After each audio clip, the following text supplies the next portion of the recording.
New ways code, salary, PF, pension, gratuity 29 labour कानूनों से बना है न्यू वेज कोड। अब ऐसे मिलेगा फायदा new ways code. Latest news, private नौकरी करने वाले की टेक होम सैलरी, पीएफ और ग्रेच्युटी पूरी तरह बदल जाएगी। इस कोड में प्राइवेट नौकरी पेशा की कैश इन हैंड सैलरी घटेगी और रिटायरमेंट फंड में इजाफा होगा।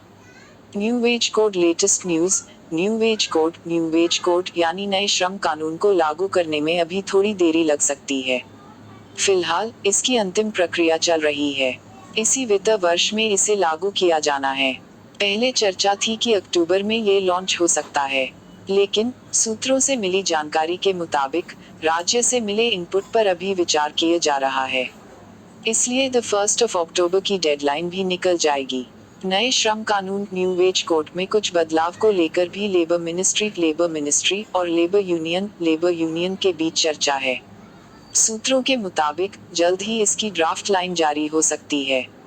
इसके बाद ही इसे नोटिफाई किया जाएगा।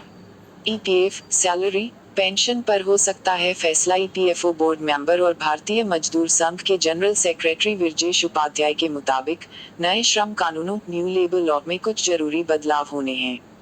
राज्यों की तरफ से हुई देरी के चलते इसे लागू करने में देरी हो रही है। कर्मचारियों के लिए सोशल सिक्योरिटी अहम मुद्दा है। बता दें, कर्मचारियों के काम के घंटे, सालाना छुट्टियों, pension, PF, take home salary, retirement जैसे अहम मुद्दे पर नियमों लागू होने हैं। नए नियमों को लागू करने के लिए राज्यों की सहमति भी जरूरी है, इसलिए इसमें अभी देरी होगी। लागू करने से पहले न्यू वेज कोड की ड्राफ्ट लाइन और नोटिफिकेशन जारी किया जाएगा। छुट्टियों की लिमिट बढ़ाने की डिमांड लेबर मिनिस्ट्री की लेबर रिफॉर्म सेल के एक अधिकारी ने नाम न छापने की शर्त पर बताया कि लेबर यूनियन की तरफ से पीएफ और सालाना छुट्टियों को लेकर डिमांड रखी गई है। इस मुद्दे को लेकर पहले भी कई मीटिंग हो चुकी हैं। यूनियन चाहती है कि अर्जित अवकाश अर्न्ड लीव की सीमा को 240 दिन से बढ़ाकर 300 दिन किया जाए। Building and construction sector, bidi workers, पत्रकारों और सिनेमा के क्षेत्र से जुड़े लोगों के लिए भी अलग नियम बनाए हो सकते हैं। ईपीएफ के बदलेंगे नियम विरजेश उपाध्याय के मुताबिक सरकार से मांग की गई है कि कर्मचारी राज्य बीमा योजना की तरह कर्मचारी भविष्य निधि योजना ईपीएफ की एलिजिबिलिटी 15,000 रुपए मासिक वेतन से बढ़ाकर 25,000 रुपए या कम से कम 21,000 रुपए किया जाना चाहिए। कानूनों पर अंतिम दौर की चर्चा चल रही है। सभी मुद्दों का समाधान निकालने की कोशिश की जा रही है और इसके बाद ही नियमों को नोटिफाई किया जाएगा। क्या है नया वेज कोड? केंद्र सरकार ने 29 केंद्रीय लेबर कानूनों को मिलाकर 4 नए कोड न्यू वेज कोड बनाए हैं। इनमें industrial relations code, code on occupational safety, health and working conditions code और सोशल सिक्योरिटी कोड और कोड ऑन वेजेज शामिल हैं।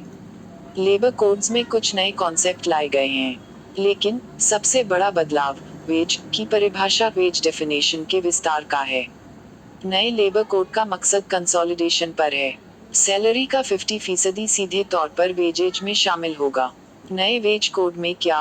वेज कोड एक्ट के मुताबिक किसी कर्मचारी का मूल वेतन बेसिक सैलरी कंपनी की लागत सीटीसी का 50% से कम नहीं हो सकता है। अभी कई कंपनियां बेसिक सैलरी को काफी कम करके ऊपर से भत्ते ज्यादा देती हैं ताकि कंपनी पर बोझ कम पड़े।